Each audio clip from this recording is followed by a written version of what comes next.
औज़ुबिल्लाहिमिनश्शैतानिर्रजीम बिस्मिल्लाहिर्रहमानिर्रहीम। तमाम अहबाब को सॉफ्ट एनालिसिस में एक दफ़ा फिर खुशामदीद। आज हम बात करेंगे नादरा और बीसीपी के इश्यूज़ के बारे में। जैसा कि हमें आपको पता है कि हमारे मुल्क में जो छोटे लोग हैं वो बड़े बड़े पोस्टों पे बैठे हुए हैं, और चंद ये इदारे हैं मुल्क की जो जिन्हें इंटरनेशनल लेवल पे जिनकी रिकॉग्निशन है। उनमें टॉप पे तो हमारा स्टेट बैंक ऑफ पाकिस्तान है, और इसके अलावा और जो दो चार इदारे हैं उनमें हमारे नादरा जो है वो है, और फिर हमारी क्रिकेट बोर्ड वो भी, ये अच्छे इदारों में शुमार होता है इनका। इनमें भी करप्शन और डिसिप्लिन के इशू रहे हैं, सिफारशी कल्चर रहा है, सारी चीज़ें। लेकिन जो नादरा के चेयरमैन हैं जिन्होंने इस्तीफ़ा दिया, तारक मलिक साहब उन्होंने और नजम सेठी साहब ने अपने अपने इदारों से सिफारशी कल्चर को ख़त्म किया और बड़े अच्छे और ऐसम तरीके से जो है अपने अपने इदारों की रिकॉग्निशन बनाई। उन्होंने जो है उनको उनकी मैनेजमेंट को इम्प्रूव किया, और जो सिफारशी और वैसे जो बैठे हुए लोग थे उनको आगे पीछे करके तो उनको एक इंटरनेशनल लेवल के जो उनके जो कम्पिटिटर्स थे उनके बराबर ला खड़ा किया। तो सबसे पहले हम बात कर लेते हैं नादरा की। नादरा जो है ये जब बना था तो इसके जो पहले चेयरमैन साहब थे, जनरल साहब थे मुशर्रफ साहब के ज़माने में, वो अरबों रुपए खा पी के भाग गए थे।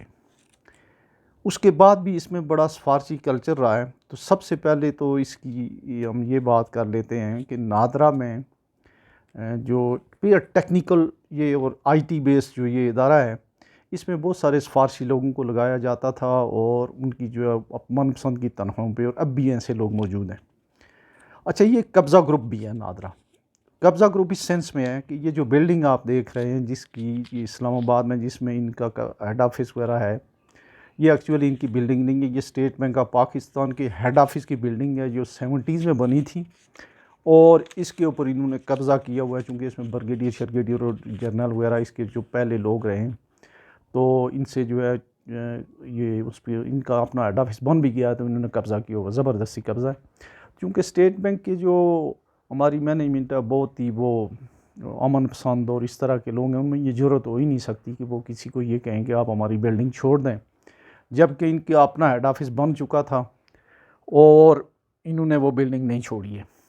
अच्छा, एक तो ये बात है, और दूसरा ये है कि नादरा में जो करप्शन की जो कहानी है वो इस तरह की है कि एक मैं आपको बताऊं कि यहाँ पे एक ऐसा चेयरमैन गुजरा है, ये तारक मलिक साहब से पहले, जिन्होंने जो वहाँ के पीए की पोस्ट जो होती है, चेयरमैन का जो पीए होता है 16वें 17वें ग्रेड का, 15वें ग्रेड का, उस लेवल पे जो है फैज़ हमीद साहब ने ज़बरदस्ती, उनके कोई साथी थे या सबॉर्डिनेट, या हमारे आज़ाद कश्मीर से शायद उनका ताल्लुक था, ब्रिगेडियर खालिद लतीफ़, उनको कहा भर्ती किया जाए।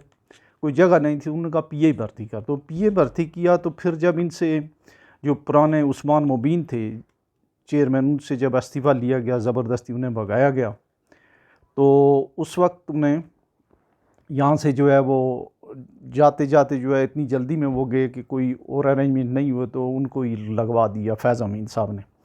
अच्छा, इस इदारे की अहमियत क्या है? इस इदारे की अहमियत ये है कि तमाम डाटा बेस जो है वो इस पे मौजूद होता है। तो वो जो खालिद लतीफ़ साहब थे, उन्होंने और फैज़ अमीन साहब ने ही मिल के जो है वो जनरल आसिम मुनीर का जो है डाटा इससे चोरी किया था, या जो उसको जो भी लीकेज हुई थी, सीपेज हुई थी, जो भी थी। इसके अलावा 2018 का जो इलेक्शन है उसके बारे में भी जो है वो आरटीएस जो बैठ गया था, और बाकी चीज़ें जितना भी आपका इनकम टैक्स का डाटा है, ट्रैवल हिस्ट्री है, जितनी चीज़ें वो इसमें होती हैं, और 25 करोड़ लोगों का डाटा है उसमें, इंडस्ट्रियल सेक्टर का डाटा है उसमें, एफबीआर का डाटा है उसमें, हमारी जो दूसरी जो इस तरह की जो एक्टिविटीज़ हैं जो एचआर के मुतल्लिक़ हैं, ह्यूमन रिसोर्स के मुतल्लिक़ हैं, वो सारी चीज़ें इनमें मौजूद होती हैं। और इससे हट के जो है वो और भी इदारों को ये सर्विस देता है। और इस इदारे का जो है इंटरनेशनली 2015-14 तक जो है ये इंडिया से, हम एक ही सेक्टर में आईटी में जो आगे थे वो हमारा ये नादरा था। फिर बाद में उस्मान मुबीन साहब को हटाया गया, फिर खालिद लतीफ़ साहब को ज़बरदस्ती जो है नॉन टेक्निकल आदमी जो है सिफारशी, उसको धक्के से जो है चेयरमैन कुछ अरसे के लिए बनाया गया। काफ़ी उन्होंने गड़बड़ की। अब ये आए थे, इन्होंने उन चीज़ों को सही किया था, लेकिन किसी वजह से हुकूमत के साथ जो है हुकूमत वक्त जो नून लीग के साथ उनकी नहीं बन पाई, उनके लोगों के साथ। इनको एक दफ़ा पहले जो है चौधरी निसार भी जो है हटा चुके थे। अपराइट आदमी, हाईली क्वालिफाइड, यूएनओ से जो है नौकरी छोड़ के ये आए थे, और इनको जब तंग किया गया, इनके पीछे जो है वो एफआईए को लगा दिया गया, नैब को लगा दिया गया, और इस तरीके से ह्यूमिलिएशन हुई। तो उन्होंने 3 सफ़े का एक अपना जो बिल्कुल सोशल मीडिया पे और जगह जगह मौजूद है, अखबारात ने रिप्रोड्यूस किया, उन्होंने कल अपना इस्तीफ़ा जो है वो प्राइम मिनिस्टर को पेश किया। तो वो पढ़ने वाली चीज़ है। और उसमें उन्होंने एक ये जो आखिर में रिक्वेस्ट किया, उन्होंने कहा कि ये इदारा बड़ा अच्छा है, इसमें कोई जो है कोई ऐसा ब्यूरोक्रेट या और कोई नॉन टेक्निकल आदमी आपने नहीं लगाना है, किसी ठीक बंदे को लगाना है। तो अब जो इसको उनको हटाया क्यों गया है? अब नून लीग का ये ख्याल है कि अगले इलेक्शन को मैनेज करने के लिए या उनकी मैनोवरिंग के लिए, जिस तरह के उन्हें शुभ है कि पिछली दफ़ा 2018 में हमारे साथ हुआ था, तो शायद इस दफ़ा भी जो है ये हमारे ख़िलाफ़ इस्तेमाल हो या हम इसको अपने फेवर में इस्तेमाल करें। तो कोई अपनी मनपसंद का बंदा जो है, कोई शायद ब्यूरोक्रेट या जैसे भी हो या किसी और इदारे की तरफ से हो सकता है, फोर्सफुली जो है वो और कोई चेयरमैन आ जाए, ये भी हो सकता है। लेकिन ये इदारों के लिए अच्छा नहीं है। हमारे यहाँ जो मैनेजमेंट के वैसे इशूज़ हैं, ट्रांसपेरेंसीज़ के इशूज़ हैं, और एक अपराइट आदमी जिसको इंटरनेशनली जो है जिसको रिकग्नाइज पर्सनालिटी थी आईटी के सेक्टर में, उनकी क्रेडिट में बड़ी सक्सेस स्टोरीज थी, और उनको हटाया गया तंग करके। और उनका जो फैमिली बैकग्राउंड है वो भी थे भी यहाँ ये जो हमारे एटक से थे, तो फ़तेह मोहम्मद मलक साहब के ये बेटे हैं, और ये मेरा ख्याल है वाहिद फैमिली है। ये सारे भाई इतने टॉप क्लास के प्रोफेशनल हैं कि इसकी मिसाल मिलना मुश्किल है, और बड़ा अनसरमोनियल तरीके से जो है वो उन्हें हटाया गया। और अब कुछ सियासी या इस तरह का जो ब्यूरोक्रेटिक जो सिलसिला है वो किसी बंदे को वहाँ पे लगा देंगे वो। अच्छा, दूसरा जो है हमारा जो आज का मौजू है वो है बीसीपी और नजम सेठी साहब।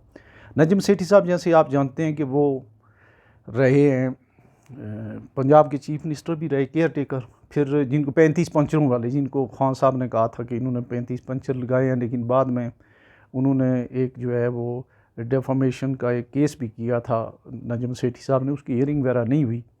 बाद में पता चला कि वो 4 हल्के थे या 2 थे, जो उसकी बात भी ख़त्म हो गई। लेकिन एक बात है कि वो गो के क्रिकेटर नहीं है, लेकिन वो बहुत ज़बरदस्त किस्म के जो है वो मैनेजमेंट में जो है वो मैनेजर बड़े ज़बरदस्त थे, एडमिनिस्ट्रेटर बड़े ज़बरदस्त थे।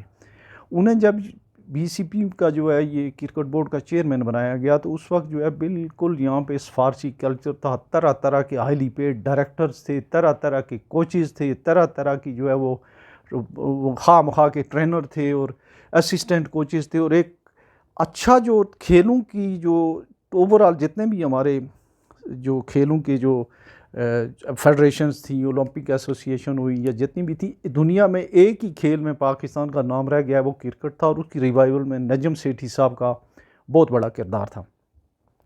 वो उन्हें पिछली दफ़ा नून ये पीटीआई वालों ने हटाया, फिर उन्हें जो है अभी लाया गया। तो नजम सेठी साहब की जो वैसे तो और भी बड़ी सक्सेस स्टोरीज़ हैं, उन्होंने ट्रांसपेरेंसी कायम की, उन्होंने इस तरह के जो लाचार और लागर लोगों का एक जो बहुत बड़ा बेड़ा जो पल रहा था उनको आगे पीछे किया, और बहुत ही अच्छे प्रोफेशनल अंदाज में जो है अपने बोर्ड को चलाया। लेकिन उनका जो सबसे बड़ा जो उनका क्रेडिट है वो पीएसएल है, उसको उन्होंने ऑर्गेनाइज़ किया और बहुत ज़बरदस्त तरीके से किया, और एक ब्रांड नेम बनाया। पाकिस्तान के क्रिकेट की वनडे, टेस्ट और ओडीआई में रैंकिंग इम्प्रूव हुई, बहुत टॉप क्लास के जो है वो कोचेज़ लेके आए। और इसके अलावा उन्होंने कोई अपने बंदा जो है उसमें इंडक्ट नहीं किया, कोई उनके ऊपर किसी ट्रांसपेरेंसी का या कोई इसके इंटेग्रिटी के उनके इश्यूज़ नहीं थे। और जो पीएसएल उन्होंने जो लॉन्च की और उसका जो सक्सेस स्टोरी ये बनी कि वो आईपीएल के बाद सबसे अच्छा ब्रांड बना, और उस ब्रांड की वजह से वो है हमारे जो आज़ाद कश्मीर एक छोटा सा इलाका है उसकी लीड लेके तो यहाँ पे कश्मीर प्रीमियर लीग हुई, वो भी बड़ी मशहूर हुई और बड़ी कामयाब, वो भी एडिशन गया उसका। तो अब सियासी बेस पे पसंद और नापसंद की बेस पे जो है एक बहुत ही कामयाब एडमिनिस्ट्रेटर को रिप्लेस इसलिए किया जा रहा है कि उसके साथ जो है उनकी नहीं बन रही है। कोई 5-6 लोग पहले ही तैयार हैं, ज़का अशरफ और दूसरे तीसरे, और उसमें भी जो है वो ज़ाती पसंद नापसंद की बात है, कोई उसमें कोई मेरिट डीमेरिट उसमें देखा ही नहीं जा रहा है। तो ये दोनों जो इदारे हैं जो हमारे मुल्क के बेहतरीन इदारे थे, नादरा उसको तारक मलिक साहब ने अपग्रेड किया, उसको बड़ा अच्छा बनाया, अच्छी फंक्शनिंग थी, और बीसीपी को जो है नजम सेठी साहब और उनकी टीम ने। और बड़ी इम्प्रूवमेंट लेके आए थे। तो इन दोनों इदारों में जो है गवर्नमेंट दरपे है, उनमें अपने मर्ज़ी के जो लोग हैं उनको अपॉइंट करने के लिए और उनको नवाजने के लिए, और जो प्रोफेशनली जो जिनकी क्रेडेंशियल प्रूव थे उन दोनों लोगों को हटाया जा रहा है। एक को तो हटा दिया गया, दूसरों को भी हटाया जा रहा है। तो इसका जो हमारे लिए लेसन है वो ये है कि हमें इस बारे में ये सोचना पड़ेगा कि अगर सारे ही इदारों में सारे ही सिफारशी लोग लगा दिए जाएंगे, चंद एक इदारे बचे हैं उनमें भी अगर कोई प्रोफेशनली या जो अच्छी जो शोहरत का बंदा है उसको हम नहीं रहने देंगे, तो ये इदारे जो हैं ये दूसरे इदारों की तरह तबाह हो जाएंगे। ये कोई और PA बन जाएगा, कोई और PNSE बन जाएगा, कोई और जो है ये जैसे आजकल एक बैंक है हमारा खुशहाली बैंक बन जाएगा। तो इसलिए ज़रूरत इस बात की थी कि ट्रांसपेरेंसी मेंटेन हो, प्रोफेशनल लोग जो हैं वो इदारे चलाएं, लेकिन उन्हें जो मौजूदा जो गवर्नमेंट है, कोलिएशन गवर्नमेंट है, वो इन लोगों को जो है वो अब्ज़ॉर्ब नहीं कर सकी और उन्हें हटाया जा रहा है, जो कि मुल्क के लिए और इन इदारों के लिए अच्छा नहीं होगा। तो इस सिलसिले में जितनी भी आवाज़ बुलंद की जाए, तारक मलिक साहब के हटाए जाने के लिए, नजम सेठी साहब के हटाए जाने के लिए, और जो सिफारशी कल्चर है उसकी एलिमिनेशन के लिए, तो वो मुल्क और कौम के लिए बेहतर होगी। तो हम अपना हिस्सा यहाँ डाले देते हैं और आज यहाँ इक्तफ़ा करते हैं। अपना बहुत सारा ख्याल रखिएगा। अल्लाह हाफ़िज़।